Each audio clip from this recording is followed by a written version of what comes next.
The hangar buzzed with the sound of drills, laughter, and the clank of metal gear. The air smelled of oil, sweat, and salt, just another morning at Camp Reacher. A group of young recruits stood around the benches, joking as they prepped for field training. That's when she walked in, short brown hair tucked neatly under a cap, duffel bag over her shoulder, boots that had clearly seen more than one battlefield. "Hey, new girl," one of the recruits called out, smirking. "You're late. Drop your bag and get to work cleaning the gear rack." She paused, eyes calm and unreadable. "Didn't realize I was on your clock, Private," she said softly. The group chuckled. They thought she was just another rookie transfer. Maybe logistics, maybe med-corps, they didn't care. To them, she was fresh meat. "Listen, sweetheart," another recruit chimed in. "Here, we pull our weight. No special treatment, got it?" She gave a single nod and quietly went to the rack. No protest, no sarcasm, just silence. They mistook it for submission. As the hours passed, they watched her lift crates that took two of them to move. They laughed it off, telling themselves she was trying too hard to impress. When training began, the instructor called for volunteers for the endurance run. Before anyone else could step forward, she did. "Rookie's gonna burn out halfway," one whispered. But she didn't. When others started to stumble halfway up the hill, she was still running, steady pace, perfect breathing. She even turned back once, offering a hand to a struggling recruit who'd mocked her earlier. He waved her off, gasping. At the top, while the rest collapsed on the dirt, she stood there quietly, scanning the horizon. The instructor raised an eyebrow. "Name, Reese," she replied simply. He froze. The clipboard in his hand trembled slightly as he flipped through his pages. The recruits noticed. "Wait, Reese, as in Lieutenant Commander Reese?" the instructor asked, his tone suddenly sharp. The air went still. Even the wind seemed to stop. One of the recruits laughed nervously.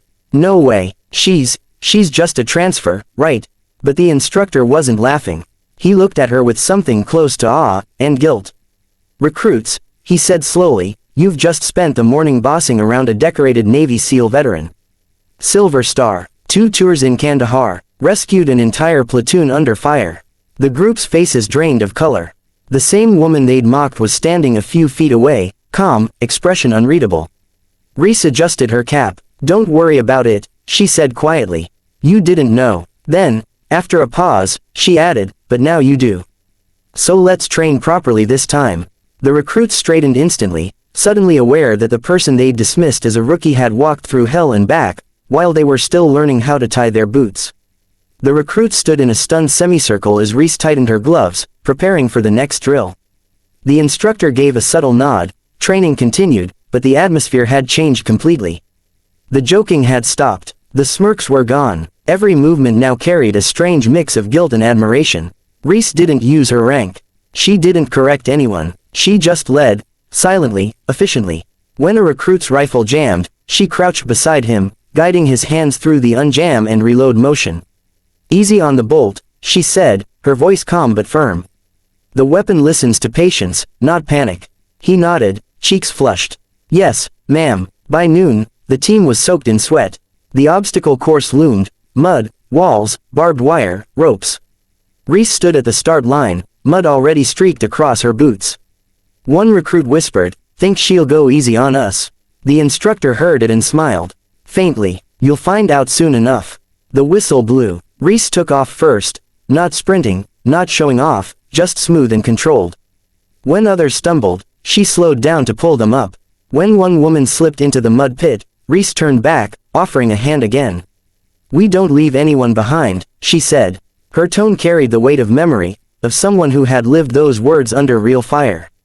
By the time they finished, every recruit crossed the line together, panting and caked in mud.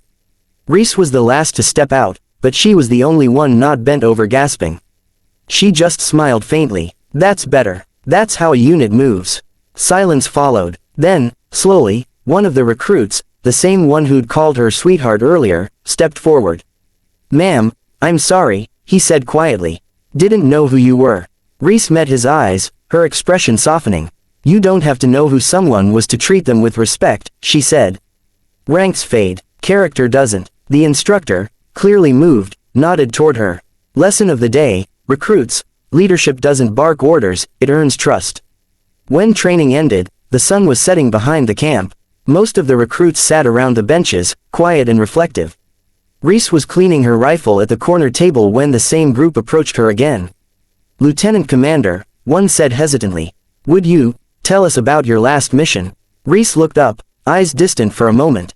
"Kandahar," she said softly. "We lost some good people. But we brought more home than we expected." Her voice wavered, just slightly. "That's what matters." No one interrupted. No one joked. The camp was silent, except for the sound of wind through the open hangar doors. Then, one by one, the recruits stood and saluted her, not because of her medals or her rank, but because of what she represented. For the first time that day, Reese smiled fully. "At ease," she said. "Tomorrow, we start again. Together."